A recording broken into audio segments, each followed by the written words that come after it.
Now we'll move on to lists. As I explained to you earlier, lists are a special type of vectors where you can have elements with different classes. Lists, the declaration of list, as you can see, is similar to that of a vector. I've cleared the console. Now, if I want to add a character, an integer, a numeric, a logical value into the same thing, it will say this is an unexpected error. And why does it happen? Because X is getting assigned values of multiple classes of objects. Now, if I want to create a list, if I create it as a list, this will accept as a list is nothing but a collection of vectors of different classes. Now, as you can see, there are two dimensions indicating that 1 contains a, 2 contains 1, 3 contains 1.2, 4 contains true. This in itself, the a is in itself is a vector. This again is a vector, this again is a vector.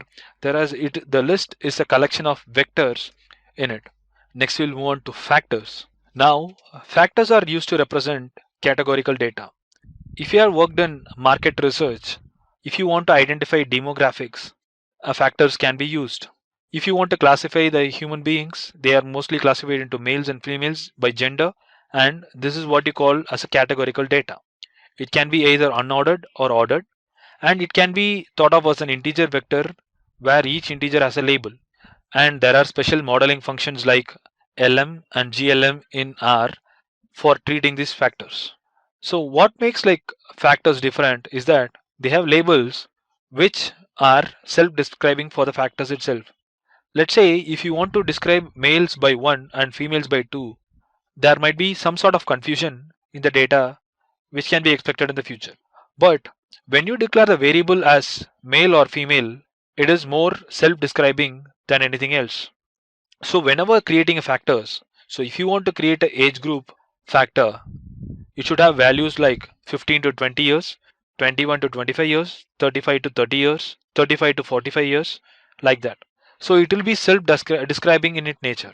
Now, moving on to the next part, how to create a factor.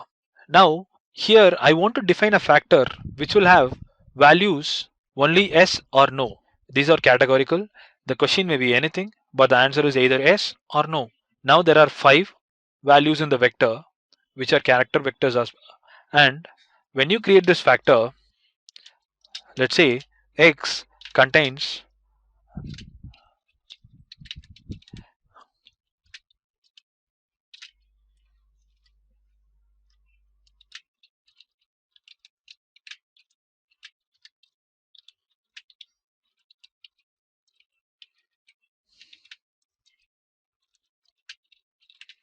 the values yes, no, yes, yes.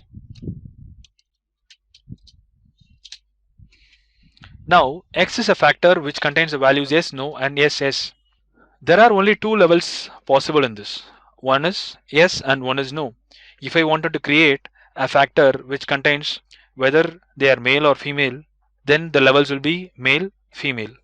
Now using a table I can represent X which will show you how many values are there which corresponds to yes and which corresponds to no. Now as you can see, there is one value for no and one value, 3 value for yes. So that's why it shows like that. Now this table can be used in multiple purposes in analytical terms. So when you use unclass of X, what happens?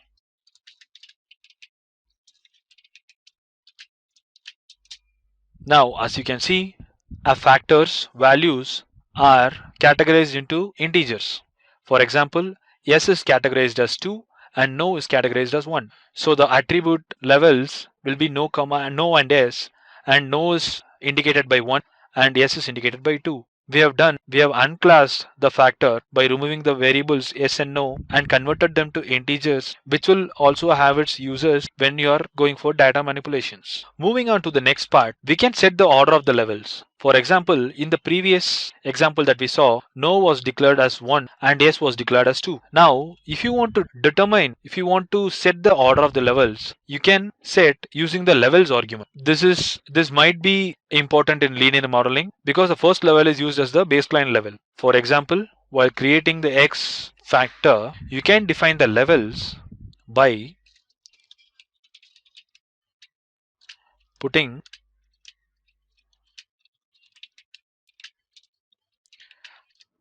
the values s comma no. Now the levels are defined